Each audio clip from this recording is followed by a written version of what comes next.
Hey viewers, real quick, click the top link in the video description to join my mailing list. I'll have merch and a book coming out soon, so join the mailing list and I can send you updates on those things. Thank you. Welcome to What the Fact. Today's topic is this.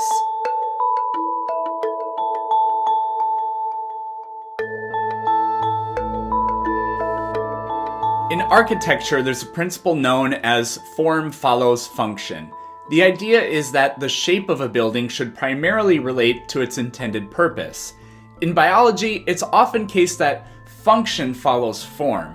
Evolution does not have foresight, so it can't plan for the future in any real sense. And an organism doesn't know what kind of environment it will be born into, but its body plan is genetically predetermined. Sometimes you find yourself in a building that's been converted. An old warehouse becomes a gym, or an office building is converted into a school. There's a dry cleaners in my town that used to be a KFC. And it works, but it can feel a little bit off. In evolution, organisms evolve different traits, but those traits come from the modification of pre-existing traits. A bat's wing is mostly an enormous webbed hand.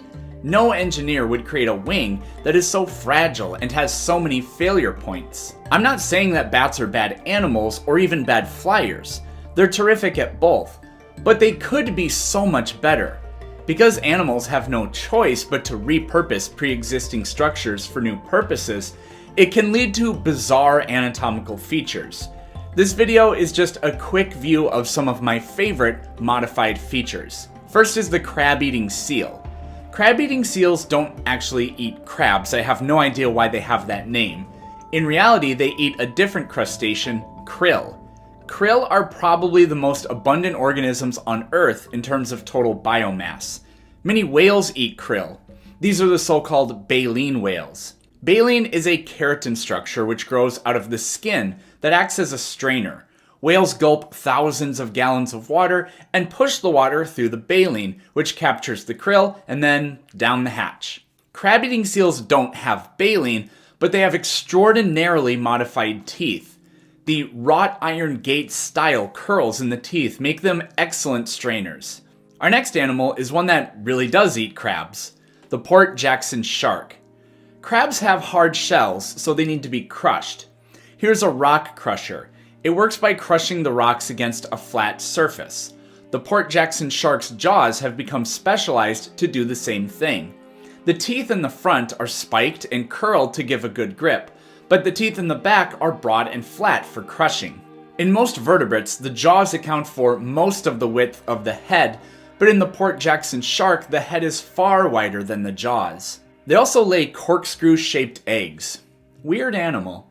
Many animals are heavily stereotyped.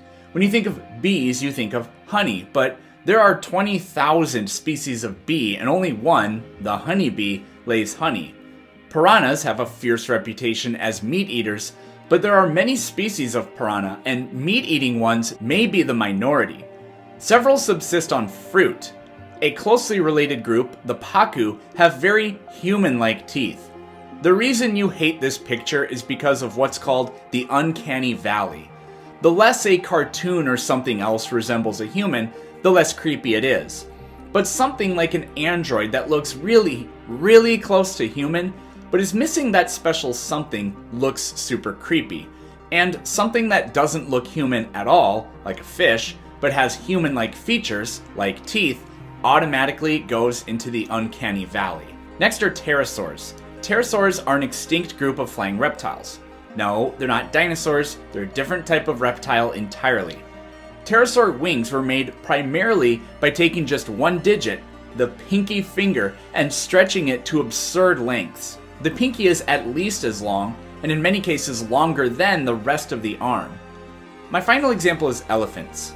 We see pictures of elephants all the time, and you might not think elephants are weird because you're used to them, but after writing the script for this video and staring at some elephant pictures, I couldn't help but see them as totally bizarre. If elephants had gone extinct, say 100,000 years ago, it's unlikely we would reimagine them as they are. The only thing we would have are their bones, and their bones don't tell you that they have ridiculously large ears and trunks that go all the way to the ground. But those aren't even the features I want to focus on. It's their tusks. Elephant tusks are nothing but enormous teeth. Specifically, it's their second incisor. That's these ones right here. I love elephants, but when I look at this picture and I remind myself that those are teeth, it starts to look awkward. Maybe I'm the only one, but perhaps you'll see it too. But don't worry, I'm sure it'll wear off and you won't hate looking at elephants.